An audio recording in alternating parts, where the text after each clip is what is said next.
देवी विद्यालय। Yes sir. आगे पिछले क्लास में कुछ काम आप नहीं बता पाए थे कि कौन से सवाल आपको पूछने हैं। बहुत देर बाद आप उत्तर दे पाए थे, कम से कम 25 मिनट लग गए थे। चलिए, अब हम मिड पॉइंट थ्योरम पहले शुरू करेंगे, उसके बाद क्या कहते हैं आप 8.2 की ओर आ जाएंगे और सवाल पूछेंगे। क्वाड्रिलेटरल्स पार्ट चल रहा है। 8.1 पे मैं सवाल पूछने को बार बार कह रहा था। 7 सवाल थे, 2 सवाल के आसपास मैं कर चुका था, एक सवाल आपने कोई पूछा भी होगा। ठीक है, पहले मिड पॉइंट थ्योरम बोल दें और फिर आगे बढ़ें। चलिए आइए, mid point theorem. Mid point theorem क्या कहेगी? ये बहुत ज्यादा इंपॉर्टेंट थ्योरम है। ठीक है, वेरी इंपॉर्टेंट, एग्जाम में पूछी भी जाएगी। ठीक है, थ्योरम इटसेल्फ और उसके बाद एप्लीकेशंस। ठीक है, तो काफी ज्यादा मार्क्स आपके लिए हाफिजली में वो देती है थ्योरम। थ्योरम क्या कहेगी सुनिए, देखिए। देयर इज ए ट्राइंगल से एबीसी, एक ट्राइंगल एबीसी है, एबीसी। ठीक है, और कह रहे हैं if there is a line joining the midpoints of the two sides, any two sides, इसके इसके इसके इसके इसके इसके, ये सुविधाजनक है कि ए बी और ए सी के ही जोड़ देते हैं। Mid points of the two sides, A B का मिड पॉइंट डी और ए सी का mid point E, mid point of two sides. ठीक है, D E, A B C, D E. अब डी मिड पॉइंट लिया, A B का mid point है, हमने लिया क्या? ई, डी आ गया। और ए सी का मिड पॉइंट हम ले रहे हैं ई, सी का मिड पॉइंट। ठीक है, इसका मिड पॉइंट लिया है ई। तो इन दोनों मिड पॉइंट्स को ज्वाइन करने वाली लाइन बी, ठीक है, line joining the mid points of two sides of A triangle, ठीक है, डीई। इसके बारे में 2 वक्तव्य हैं। पहला, it is parallel to the third side, DE parallel to third side BC. ठीक है, DE parallel to third side B C. ठीक है, दूसरा वक्तव्य है इसका, जो किताब तुरंत व्यक्त नहीं कर रही है अब इस समय डिलीशन में, तो DE is equal to half of BC. इसी त्रिभुज में भुजाओं के मध्य बिंदु ज्वाइन करने वाली जो रेखा है डीई, ठीक है, वो तीसरी भुजा के समानांतर जाएगी और उसी तीसरी भुजा के आधे के बराबर होगी। DE is half of BC. तो नया प्रारूप जो इस समय ग्लोब पर आया है थ्योरम्स को समझाने बुझाने का, वो इस तरह से कि सवाल थ्योरम का स्टेटमेंट, तस्वीर वो आई, थ्योरम समझी कि क्या कह रही है, कुछ सवाल किए गए, सवाल में एप्लीकेशन देखा, फिर लौट कर इसका प्रूफ लिखा जाता है। ये पद्धति भी चल पड़ी है। ठीक है, किसमें? टेक्स्ट बुक में, दुनिया की बहुत अच्छे ऑथर्स की किताबों में ये बात भी चल पड़ी है। थ्योरम का पहले इलस्ट्रेशन और उसके बाद प्रूफ। अभी क्या हो जा रहा है, पारंपरिक शैली में जो पठन और पाठन है, वो थ्योरम का प्रूफ पहले लिख देता है और बाद में सवालों को शुरू करता है। ठीक है, कुछ असहज पाया गया इस विधा को, इसलिए ये प्रयोग भी ऑथर्स ने ही किया है, गणितज्ञों ने ही किया है, और महान हैसियत के गणितज्ञों ने ये किया है। ठीक है, क्या कि थ्योरम का इलस्ट्रेशन पहले सवालों के साथ और फिर लेट आकर उसका प्रूफ, कि क्या अब सवाल करना जो सीखे उससे थ्योरम का प्रूफ लिख सकते हैं, डिजाइन कर सकते हैं कि नहीं। तो थ्योरम क्या कह रही है, फिर से सुन लीजिए। एक त्रिभुज में यदि ऐसा घटित हो कि दो भुजाओं के मध्य बिंदुओं को ज्वाइन करने से जो रेखा बनेगी, तो उस पर वक्तव्य दिया गया है कि वो रेखा तीसरी भुजा के समानांतर होगी, पैरेलल होगी, और वो तीसरी भुजा के आधे के बराबर भी होगी। ये थ्योरम हो गई। अब आप 8.2 इस थ्योरम की दृष्टि से देख जाइए और सवाल पूछिए 8.2 से पहला, फिर 8.1 पर फिर लौट जाइए, फिर 8.2 पूछिए, फिर आपका मन करे तो कहिए इसका प्रूफ बता दीजिए। इलस्ट्रेशन दे दिया गया, क्या है? ठीक है, हाँ कौन सा? 8.2 कौन सा सवाल? 8 number. Okay, thank you so much. आइए 8.2,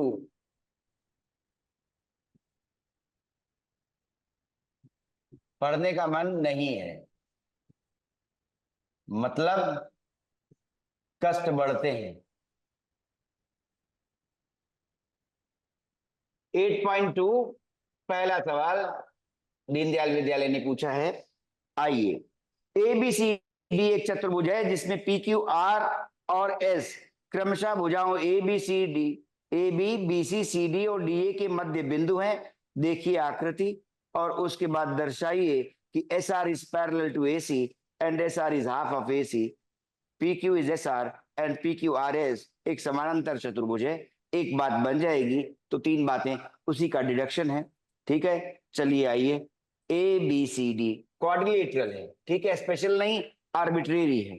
ठीक है, कैसा भी बना देते हैं, ए बी, ए बी, ठीक है, C D, C D,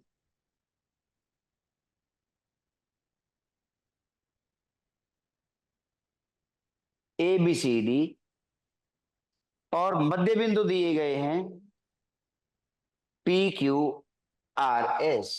A B C D मध्य बिंदु P Q R S. P Q R S, these are the mid points. ठीक है, गिवन पी ए बी का है, बी सी का mid point Q है, सी डी का mid point are है, और ए डी का मिड पॉइंट एस है। अब क्या वक्तव्य है? S are parallel to A C, ये कहा है। कंस्ट्रक्शन ऑलरेडी करके दे दिया है। कई बार सवालों में ये कंस्ट्रक्शन नहीं था, मुझे ध्यान है कि मेरी 9th क्लास की किताब में कंस्ट्रक्शन पहले से नहीं था। ठीक है, ये लाइन बनाकर नहीं दिखाई थी, अब ये लाइन बनी हुई है डायगोनल। तो डायगोनल जो बनी हुई है ये आ गई। आइए डायगोनल ड्रॉ कर दी। चले अब मिड पॉइंट थ्योरम लगाएंगे। मिड पॉइंट थ्योरम क्या कही है? ठीक है, ये कहा है कि मध्य बिंदुओं को ज्वाइन करने वाली जो रेखा है वो थर्ड साइड के पैरेलल जाएगी और उसके आधे के बराबर होगी, उसके आधे के बराबर होगी। ठीक है, तो आइए, triangle A C D, triangle A C D हम क्या पा रहे हैं?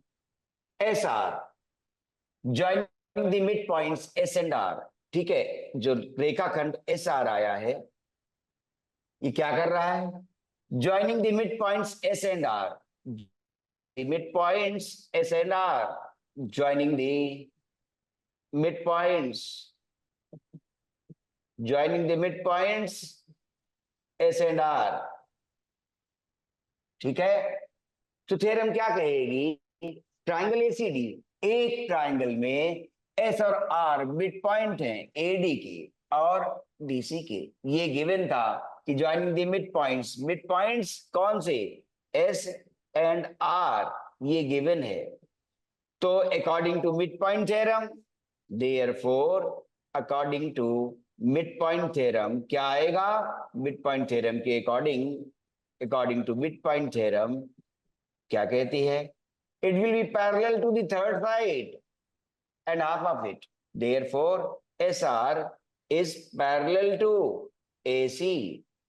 Also, SR is equal to half A C, ये चीज आ गई। ठीक है, ये बात कहनी थी। तो चूंकि मिड पॉइंट्स को ज्वाइन किया गया है, थ्योरम तुरंत अधिकार दे रही है कि भाई आप मान लीजिए कि एस आर ए सी के पैरेलल जाएगी और उसकी आधी होगी। ठीक है, तो थ्योरम के अकॉर्डिंगली हमें क्या चित्रित कर देना था, यही चित्रित कर देना था, यही चिन्हित कर देना था, आइडेंटिफाई कर देना था क्या, कि एस आर चूंकि मिड पॉइंट्स है, तो एस आर मध्य बिंदुओं को ज्वाइन करने वाली रेखा है, इसलिए तीसरी भुजा के वो पैरेलल जाएगी और तीसरी भुजा के ये पैरेलल जाएगी और उसके आधे के बराबर होगी। ठीक है, S R is half A C. चलिए आगे देखते हैं, P Q is S R. तो P Q is S R, फिर देखिए, अब पी क्यू एस आर के बराबर हो तो यहां फिर ले क्या, इन ट्रायंगल, इन ट्रायंगल, ठीक है, इन ट्रायंगल एबीसी। अब की क्या होगा, P and Q R the mid points, ठीक है, of A B and B C. A B और बी सी के मिड पॉइंट्स हैं अगेन। ठीक है, according to mid point theorem, फिर से मिड पॉइंट थ्योरम केवल रिकॉग्नाइज ही करना था क्या, कि कोई एक ऐसी लाइन दिखे, कोई ऐसा रेखाखंड दिखे क्या, कि जो साइड्स के मिड पॉइंट्स को ज्वाइन कर देगा, तो फिर वो थर्ड साइड के पैरेलल और इक्वल हो जाएगा। तो according to mid point theorem हमें भी फिर दिख गया इस ट्रायंगल एबीसी में P and Q R given as mid points. ठीक है, तो क्या हुआ, पी क्यू। अब आइए पी क्यू, ठीक है, चलिए, तो क्या हुआ, P Q is parallel to A C, then P Q is half of A C. अब देखिए सारी बात आ गई। ठीक है, यहां देखिए S R is parallel to A C, P Q is parallel to A C. ठीक है, तो पता चला अगर ये पहला था और ये दूसरा था, ये तीसरा है और ये चौथा है, तो पहले और तीसरे से फ्रॉम फर्स्ट पूरा ही सवाल हो जाएगा, from first and third P Q is parallel to A C, P Q is parallel to A C, P Q, और यहां पर S R is parallel to A C. Two lines Euclid's geometry, two lines are parallel to same line, it means that they are parallel to each other. P Q A C के parallel है और S R भी ए C के parallel है, तो first और third से क्या आया, P Q parallel to S R. एक बात, अब सेकेंड एंड फोर्थ से क्या मिलेगा, फ्रॉम सेकेंड एंड फोर्थ, ठीक है, क्या, S R is half A C और P Q is half A C. ठीक है, S R half A C है और क्या हुआ, पी क्यू भी हाफ ए सी है, दिस एम्प्लाइज कि P Q is equal to S R. तो हमने क्या देखा कि चतुर्भुज पी क्यू आर एस में in the quadrilateral P Q R S, अब क्या हुआ, in the quadrilateral P Q R S one pair of opposite sides PQ and SR is parallel and equal both। सिखाया कि जब एक pair लेंगे तो दोनों फीचर लाने होंगे, तब सफिशिएंट होगा क्या, पैरेललोग्राम होना। तो PQ पैरेलल टू SR आया, PQ इक्वल टू SR आया, तो एक जोड़ा अपोजिट साइड्स का PQSR पैरेलल भी निकला और बराबर भी निकला। देयरफॉर जो कहना था PQRS is a parallelogram, hence क्या आया, PQRS इज अ पैरेललोग्राम। ये पैरेललोग्राम बन गया। देखिए अब उत्तर लिख जाइए, ठीक है, और फिर आगे बढ़े, बनाइए, सवाल लिख लीजिए, PQRS पैरेललोग्राम हो गया। ठीक है, दूसरा सवाल पूछिए। चंपा देवी विद्यालय याद का ये लिख गया, पंडित दीनदयाल, यस सर, हो गया। ठीक है, हाँ, कौन सा पूछेंगे? थर्ड। ABCD एक आयत है जिसमें PQRS क्रमशः भुजाओं ABBCCD और DA के मध्य बिंदु हैं। दर्शाइए कि चतुर्भुज PQRS समचतुर्भुज है, रोम्बस। ठीक है, ABCD एक आयत है, आयत रेक्टेंगल 8.2 का प्रॉब्लम पूछा गया है एक विद्यालय से, हुसैनाबाद शायद। ABCD एक आयत है, रेक्टेंगल। तो जब रेक्टेंगल है, आयत पहले कह दिया तो माने पैरेललोग्राम तो हुआ ही, क्योंकि रेक्टेंगल कहा गया। ठीक है, ABCD एक आयत है जिसमें PQRS क्रमशः भुजाओं ABBCCD DA के मध्य बिंदु है। PQRS A B C and D, P Q R और S। PQRS भुजाओं ABBCCD और DA के मध्य बिंदु हैं। दर्शाइए कि चतुर्भुज PQRS टू शो। ठीक है, क्या PQRS इज अ रोम्बस, समचतुर्भुज। समचतुर्भुज, आइए देखिए गिवन क्या था। गिवन है ABCD रेक्टेंगल है, आयत, ये गिवन था। इसी में कहा गया PQRS मिड पॉइंट्स हैं। ठीक है, PQRS मिड पॉइंट्स हैं। ठीक है, of side AB BC CD and DA respectively. अब पूछा गया है PQRS रोम्बस है, तो PQRS जोड़ तो दिया जाए। PQRS रोम्बस है, तो रोम्बस समानांतर चतुर्भुज पहले होना चाहिए और उसके बाद उसकी कॉन्जिक्यूटिव साइड्स क्रमागत भुजाएं, जैसे PQ QR RS और PS बराबर निकल आए तो बात बन जाएगी। ठीक है, तो मिड पॉइंट थ्योरम का प्रयोग करते हुए काम करेंगे। देखिए ये रेक्टेंगल है, ठीक है, तो ये 90 डिग्री है पहले से, और जब रेक्टेंगल है ABCD रेक्टेंगल कहा गया, आयत कहा गया है, तो इसका अर्थ ये हुआ कि पहले हम सारी बात कह दें, अपोजिट साइड्स पैरेलल और इक्वल होंगी। ठीक है, BC पैरेलल टू AD, ठीक है, BC पैरेलल टू AD और BC और AD बराबर भी होंगी क्योंकि पैरेललोग्राम है। और ये भी कह सकते हैं क्या, दूसरा जोड़ा ले लें, AB parallel to CD, AB equal to CD, ये भी होगा। अच्छा, और एक 90 डिग्री भी, माने सारे 90 degree, angle A, angle B, angle C, angle D, ये 90 डिग्री। जब हमसे ABCD को आयत के रूप में कहा गया, दिखाया गया, तो हम इतनी बातें तो मान सकते हैं ना कि अपोजिट साइड्स, चूंकि ABCD पैरेललोग्राम है, समानांतर चतुर्भुज है, अपोजिट साइड्स इक्वल होंगी, अपोजिट साइड्स पैरेलल होंगी, और उसका कम से कम एक एंगल 90 डिग्री होना चाहिए, जिसके कारण सारे एंगल 90 डिग्री हो जाते हैं, तो ये मान लिया गया। ठीक है, अब रोम्बस बनाना है, तो रोम्बस बनाना है समचतुर्भुज। ठीक है, तो देखें कि पहले तो ये देखें कि ये PQRS पैरेललोग्राम है कि नहीं, तो पहले पैरेललोग्राम इसे दिखा दें।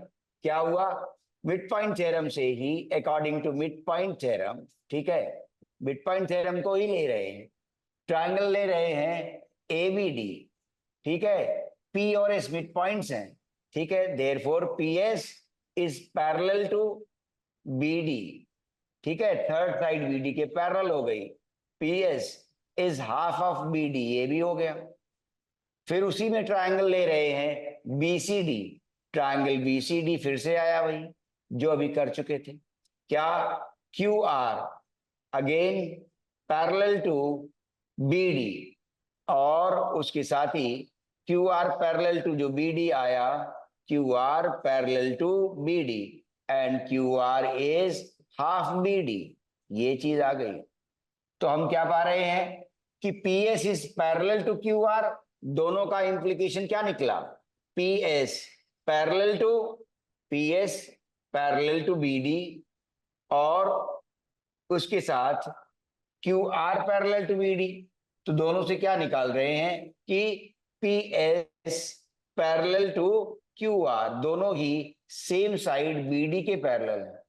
साथ ही साथ पी एस क्या हुआ? बराबर हुआ क्यू आर की, क्योंकि पी एस भी हाफ बी डी है, क्यू आर भी हाफ बी डी है, तो एक जोड़ा पैरेलल और इक्वल दोनों आ गया। अपोजिट साइड्स का एक पेयर पैरेलल और इक्वल दोनों, therefore P Q R S is a parallelogram. ठीक है, ये पैरेललोग्राम हो गया। ठीक है, ये ठीक समानांतर चतुर्भुज हो गया। अब समचतुर्भुज की बात हो रही है, रोम्बस बनना है। रोम्बस बनना है मतलब ये कॉन्जिक्यूटिव साइड्स अगर इक्वल निकल आए तो बात बन जाएगी। जैसे पी एस और क्यू आर बराबर, ठीक है, पी एस और क्यू आर बराबर अगर निकल जाए तो बात बन जाएगी। ठीक है, चलिए अब ट्रायंगल ले लिया हमने A P S, triangle A P S and triangle यहां पर, ठीक है, A P S B triangle B P Q, ऐसे कंसिडर कर लिया, बी पी क्यू। ध्यान दें, ये ट्रायंगल्स ले लिए। देखिए क्या हो रहा है, एडी बराबर बीसी है तो उसका आधा भी तो बराबर होगा। देखिए जरा, एडी, क्योंकि पैरेललोग्राम था एबीसीडी, एडी बराबर बीसी, तो half AD is half BC. Half AD क्या हो गया? ए एस के बराबर हो गया, ए एस, और हाफ बीसी क्या हो गया? बी क्यू के बराबर हो गया। तो एक साइड हमें इक्वल दिखी, कौन सी? कि ए एस बराबर बी क्यू। इसी तरह से एक चीज और है, ए बी बराबर सी डी है, तो हाफ ए बी बराबर हाफ सी डी आ जाएगा। ठीक है, हाफ ए बी क्या ले लेगा? हाफ ए बी, ठीक है, एपी कंसिडर कर लेंगे। ठीक है, half A B AP consider कर लेंगे, और हाफ सी डी, ठीक है, हाफ सी डी अगर कंसिडर करें तो आर एस ले रहे हैं और वो बीपी के बराबर ले लेंगे। ठीक है, तो एपी और बीपी बराबर हो जाएंगे, वो मिड पॉइंट है, और अगर ये ना भी ले तो पी मिड पॉइंट है, तो एपी बराबर पीबी कह लें। ये वाला हटा देते हैं, इसमें देर लगेगी। ठीक है, ये सही है कि पी मिड पॉइंट है तो एपी बराबर पीबी भी कह लें। ठीक है, तो ये दूसरी साइड भी इक्वल आ गई, दूसरी साइड इक्वल हो गई। ठीक है, अब प्रश्न उठा कि बीच में एक एंगल दोनों का 90 डिग्री है, क्योंकि रेक्टेंगल गिवन था, तो पता चला एंगल ए, ये दूसरी बात, और तीसरी बात angle A is equal to angle B is equal to 90 degree. तो ये दोनों ट्रायंगल एपीएस और कौन सा बीपीक्यू, ये कॉन्ग्रुएंट हो गए। ठीक है, क्लियर हुआ? कैसे कॉन्ग्रुएंट हुए? By S A S. ठीक है, देयरफॉर हम लोग पहुंचे कहां पर? Triangle APS. ठीक है, एपीएस। ठीक है, ट्रायंगल एपीएस कंसिडर किया था बीपीक्यू। ठीक है, ये कॉन्ग्रुएंट हो गए। कॉन्ग्रुएंट हो गए कैसे? By SAS rule, side side angle side, side angle side. ठीक है, कॉन्ग्रुएंट हो गए दो। फिर सीपीसीटी से जब सर्वांग सम हो गए ये दोनों त्रिभुज, ये वाला और ये वाला सर्वांग सम हो गए, तो बाई सीपीसीटी हम कह सकते हैं कि जो फीचर अभी हमें चाहिए कि पीएस और अगर पीक्यू बराबर मिल जाती इस पैरेललोग्राम PQRS में तो रॉम्बस हो जाता। तो सीपीसीटी से PQ इज इक्वल टू कितना, sorry, PQ is equal to PS आ गया, दोनों भुजाएं बराबर हो गई। कौन सी, क्रमागत, एडजेसेंट साइड्स या कॉन्जिक्यूटिव, ठीक है। PQ is equal to PS आ गया। तो एक ऐसा समानांतर चतुर्भुज जिसमें एडजेसेंट साइड्स बराबर निकल आई हैं, तो समानांतर चतुर्भुज अब क्या बन जाएगा, समचतुर्भुज, रोम्बस बन गया, ठीक है। Therefore PQRS is rhombus, rhombus बन गया, ठीक है। ये शेष था बताना, ठीक है। दूसरा भी हो चुका, क्लियर, ध्यान रहे।